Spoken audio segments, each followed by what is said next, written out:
Pak.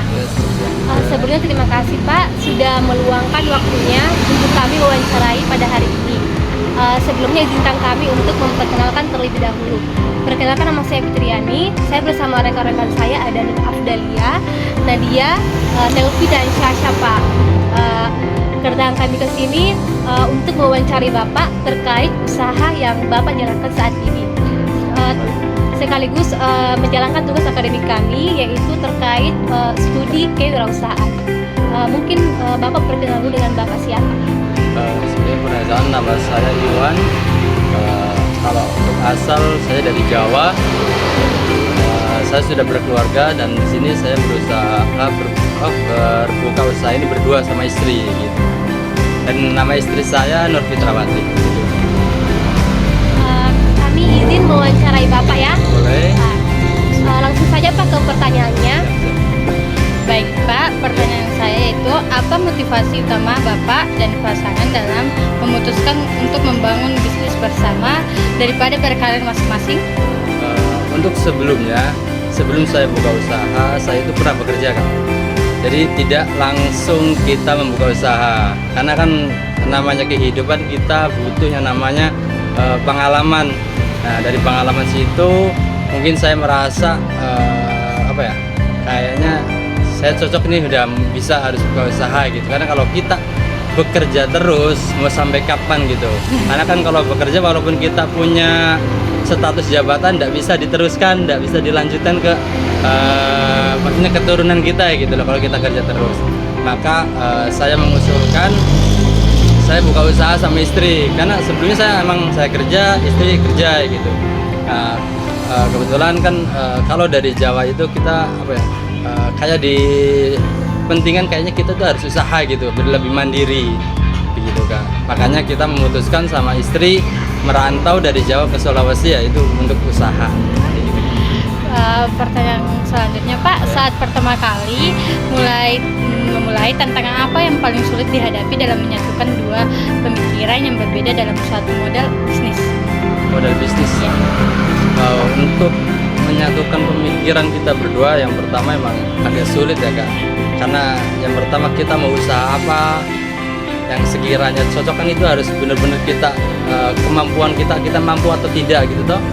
Maka dari situ yang agak sulit ya, dan kita pun sempat belajar dari sebelumnya waktu di Jawa kita belajar dulu mengenai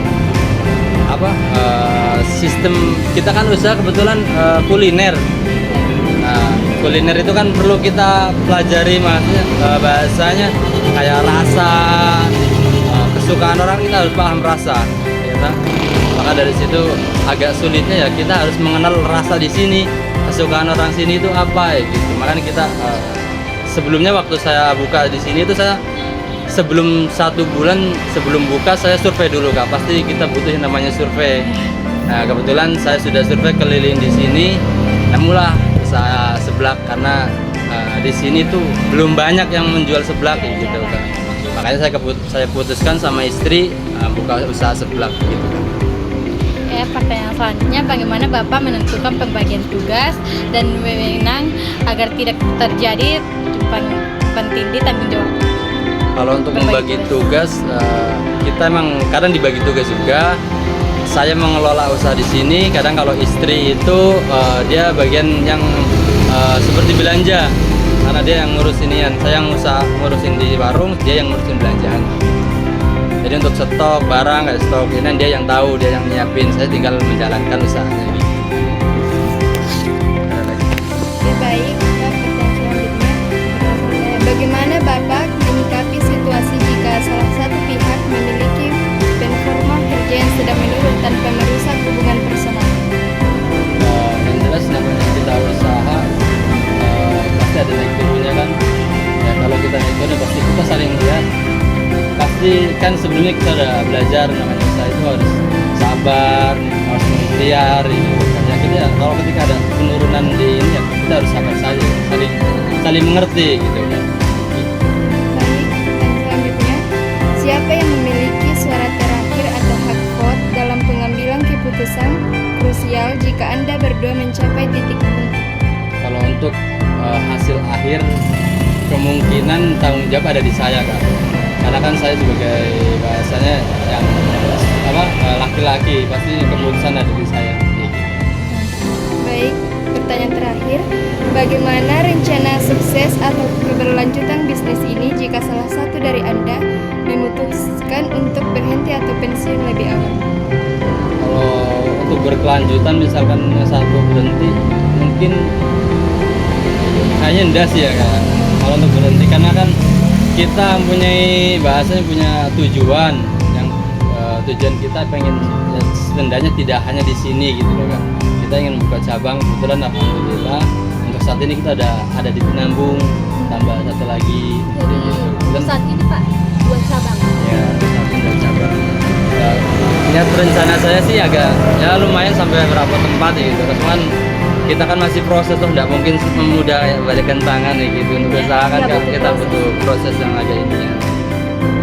Gitu sih Kak. Untuk berhenti satu mungkin kayaknya enggak. Karena kan yang jelas tergantung dari saya ya. Kalau saya mau berhenti otomatis semuanya berhenti. Tapi kalau yang satu istri enggak ya. Kalau saya kan punya tujuan yang kuat gitu. Karena kita pengen hidup lebih baik.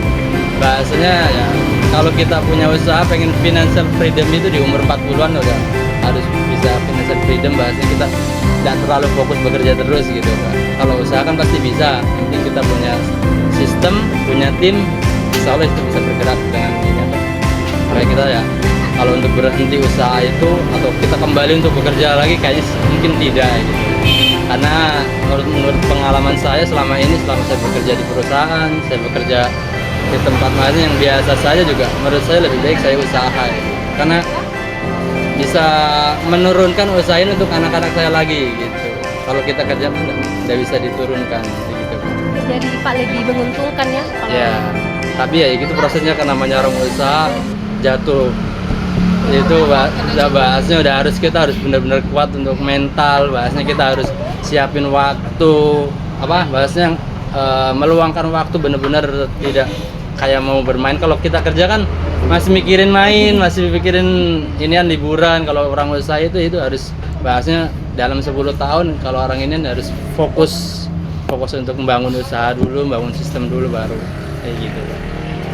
Beda dengan orang yang bekerja. Kalau bekerja kan pasti setiap bulan dia gajian, bisa liburan. Kalau kayak kita kan kita yang menentukan bahasanya toh. Kalau kita nggak jualan ya berarti nggak dapat hasil, nggak dapat gaji gitu. Makanya kita harus lebih semangat, lebih optimis. Pokoknya kita mau ngeluangin waktu, mau capek, mau bahasanya tidurnya juga kurang, karena kita kan orang usaha itu bangun pagi, kadang sampai pagi lagi Kak, kayak gitu. Beda dengan orang kerja, tapi ya kadang hasilnya ya kadang naik, kadang turun, ya, gitu. Ya kita tetap bersyukur saja sih. Gitu. Mungkin itu saja. Terima kasih Pak atas waktu dan kesediaan sama-sama. Bapak untuk kami wawancarai pada hari ini. Informasi yang Bapak berikan sangat bermanfaat bagi tugas atau studi saya Pak. Semoga usaha Bapak lancar, laris manis, dan tentunya sukses terus ke depannya ya Pak.